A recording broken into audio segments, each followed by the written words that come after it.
चाहते हैं।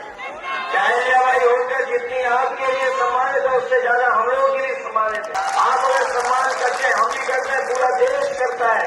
उनकी जयंती आती है, हर वर्ग के लोग उनको याद करते हैं, उनके योगदान को याद। आप समाजवादियों की सरकार बनने दो, आप टूटना में बनाना उनकी प्रतिमा, लेकिन हम समाजवादी लोग लखनऊ में जो रिवर फ्रंट है, सबसे सुंदर जगह लखनऊ की बन करके आई है, जो राजधानी की सबसे सुंदर जगह है, सबसे कीमती जगह है, यहाँ पर बड़े बड़े 5 स्टार होटल बने हैं। हम आपको भरोसा दिला के जा रहे हैं, अहिल्याबाई होलकर के नीचे वहाँ पर एक स्थान देने का काम करेंगे। रिवर फ्रंट पर उनकी सबसे शानदार प्रतिमा लगवाने का काम हम समाजवादी लोग करेंगे। बड़े बड़े सपने दिखाए थे इन्होंने, ये बुंदेलखंड के लोग जानते होंगे, बड़े सपने आपने अखबार में पढ़ा होगा। ये दिल्ली वाले आए, उन्होंने कहा कि अब उत्तर प्रदेश में मिसाइल बनेगी, टैंक बनेंगे। हमारे उत्तर प्रदेश के लोग खुश हो गए और खासकर बुंदेलखंड के लोग खुश हो गए कि हमारे यहाँ तो अब टैंक और हवाई जहाज बनेंगे और बम बनेंगे। आज जब 10 साल पीछे मुड़ करके देखते हैं तो जिन्होंने टैंक का भरोसा दिलाया था, बम बनाने का भरोसा दिलाया था, उन्होंने आज तक सुतली बम भी नहीं बनाने का कहा था। बताएं बीजेपी वाले कहीं सुतली बम का भी कारखाना लगाया तो बताओ। और बड़े बड़े इन्वेस्टमेंट के लिए बड़े बड़े उद्योगपति बुलाए गए थे। हमारे 46 में 56 वाले मुख्यमंत्री जी कहते हैं 40 लाख करोड़ रुपए का निवेश आने वाला है।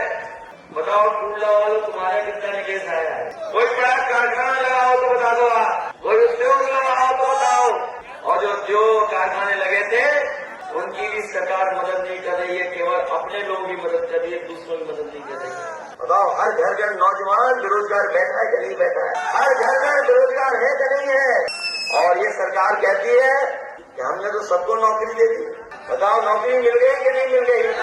ये सरकार कहती है हमने सबको नौकरी दे दी, वो कहते हैं कि हमने करोड़ों नौकरी दे दी है, करोड़ों नौकरियों का हिसाब किताब। इसलिए समाजवादी लोग नारा दे रहे हैं कि जब घर घर बेरोजगार बैठे हैं तो ये रोजगार मांग रहे हैं, घर घर बेरोजगार मांग रहा है रोजगार।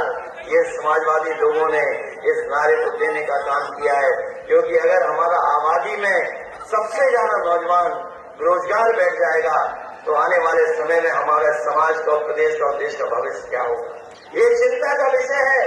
और इससे भी ज्यादा चिंता का विषय ये है कि ये लगातार चीजों को प्राइवेट हाथों में बेचते चले जा रहे हैं। बताओ आउटसोर्स में कहाँ से हमें आपको अधिकार मिलेगा? प्राइवेट कंपनियों में कहाँ हमें आपको अधिकार मिलेगा? ये जितनी भी सरकारी संस्थाएं थी वो सब खत्म कर दी, उनको बेच दिया। और अगर सरकारी संस्थाएं बिक जाएंगी तो बताओ हमारे आने वाली पीढ़ी के नौजवानों को कहाँ सरकारी नौकरी मिले?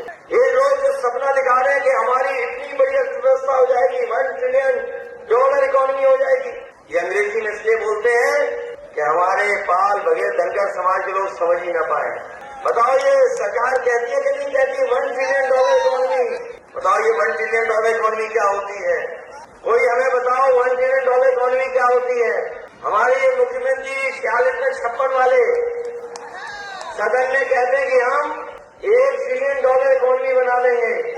जो सरकार 70% पैसा न खर्च कर पाए तो बताओ कहाँ से $1 ट्रिलियन इकोनॉमी बना देंगे? अभी तक 70% पैसा नहीं खर्च कर पाए ये लोग।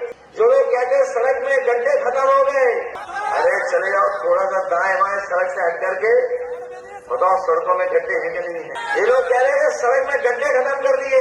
और अभी तक उत्तर प्रदेश की सरकार 40,000 करोड़ रुपए जब से बनी है बीजेपी की सरकार, लगभग 40,000 करोड़ रुपए खर्च कर चुके हैं केवल गड्ढा मुक्ति में। बताओ गड्ढा, ये 40,000 करोड़ कहाँ चले गए? किसी की जेब में चले गए कि गड्ढा भरने में चले गए? और हमने तो विधानसभा में भी सुना, प्रदेश के मुख्यमंत्री एक दिन कहने लगे कि जो कुछ पहले मिलता था वो केवल यादव ले जाते थे। और उन्होंने एक सूची दिखाई थी, सूची दिखा करके कहा कि 46 में 56 हो गए हैं भर्ती। देखो ये 46 में, तभी से हमने मुख्यमंत्री जी का नाम 46 में 56 रख दिया। बताओ ये झूठा प्रचार होता है कि नहीं होता है? इसलिए हम आपसे अपील करना चाहते हैं, हम आपको भरोसा भी दिलाना चाहते हैं, ये सबका साथ, सबका विकास, सबका विश्वास से हमारे समाज को सम्मान नहीं मिलेगा। अगर हम और आप लोग चाहते हैं कि सबका साथ हो, सबका विकास हो, तो जाति जनगणना के लिए हम लोगों को लड़ना पड़ेगा और जाति जनगणना के साथ साथ हमें अवैध अधिकारों को भी मांगना पड़ेगा, तब जाकर के सामाजिक न्याय की लड़ाई पूरी हो। और बिना सामाजिक न्याय के ये लड़ाई पूरी नहीं हो सकती है। और सामाजिक न्याय की लड़ाई तभी पूरी होगी जब जाति जनगणना हो जाएगी और आबादी के हिसाब से लोगों को हक और सम्मान मिल जाए। ये जरूरी नहीं कि हम लोग आबादी में ज्यादा हों। अगर जाति जनगणना हो जाएगी तो हो सकता है पाल बघेल धनगर समाज की आबादी में बहुत बड़ी संख्या में दिखाई दे, हमारा सोलर समाज भी बड़ी संख्या में दिखाई दे, हमारे प्रजापति समाज के लोग भी संख्या में ज्यादा दिखाई दे। जिन जातियों की हम लोग गिनती नहीं कर पाते, निषाद समाज, कच्चर समाज, साधन समाज, हो सकता है वो भी आबादी में ज्यादा दिखाई दे। आखिरकार सरकार घबरा क्यों रही है? सरकार इसलिए घबरा रही है क्योंकि वो हमें और आपको और खासकर गरीब और पिछड़े और दलित जो गांव में रहने उनको हक व अधिकार नहीं देना चाहती। जो लोग कहते हैं सबका साथ सबका विकास हो, बताओ सबका साथ में गैर बराबरी कहाँ खत्म हो जा रही है? क्या सबके साथ में गैर बराबरी खत्म हो रही है? सबके साथ में गैर बराबरी नहीं खत्म होती है। गैर बराबरी अगर खत्म होती है तो सामाजिक न्याय से गैर बराबरी खत्म होगी और सामाजिक न्याय का आधार बनेगा हमारी जाति जनगणना। इसलिए साथियों, लड़ाई तो बड़ी है और जिनसे लड़ना है वो बहुत होशियार हैं।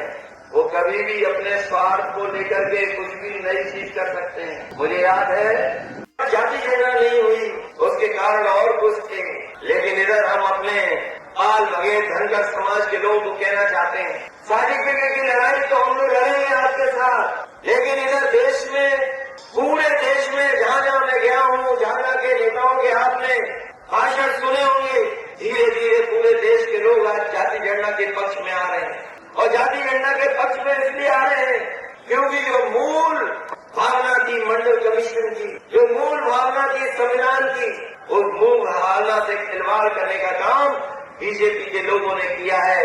इसलिए अब आने वाले समय में हम आपसे भी सहयोग और मदद चाहेंगे कि जिस तरीके से हर वर्ग के लोग आज जाति जनगणना की बात कर रहे हैं, हमें उम्मीद है कि पाल बघेल धनगर समाज भी जाति जनगणना के पक्ष में आकर के अपनी जाति को गिरा करके अपनी जाति के आधार पर कितना आरक्षण किसको मिले उस लड़ाई में हम लोग का सहयोग करेंगे। एक किसान गरीब होता है, नौजवान गरीब होता है और अन्य लोग गरीब होते हैं, लेकिन जो जाति के बारे में बात कर रहे हैं वो हमें और आपको धोखा दे रहे हैं।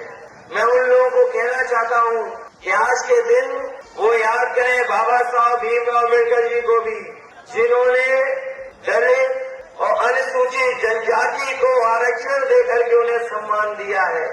और उसके बाद मंडल कमीशन ने हमारी पिछड़ी जातियों को अधिकार दिलाने का काम किया था। जो मंडल कमीशन बाबा साहब भीमराव अम्बेडकर जी को संविधान को देखते होंगे, वो जानते होंगे कि ये विचार उस समय मंडल कमीशन के सामने आया होगा कि हम आरक्षण किस रूप में दें, कैसे दें। तो जो जानकार लोग होंगे वो जानते होंगे।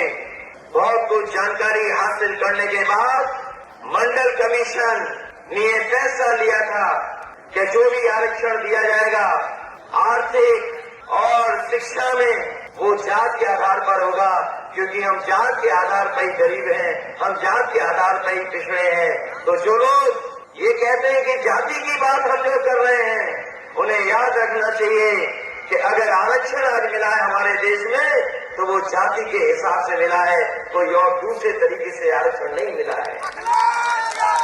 कमेंट बॉक्स में जाकर अपनी राय जरूर रखें।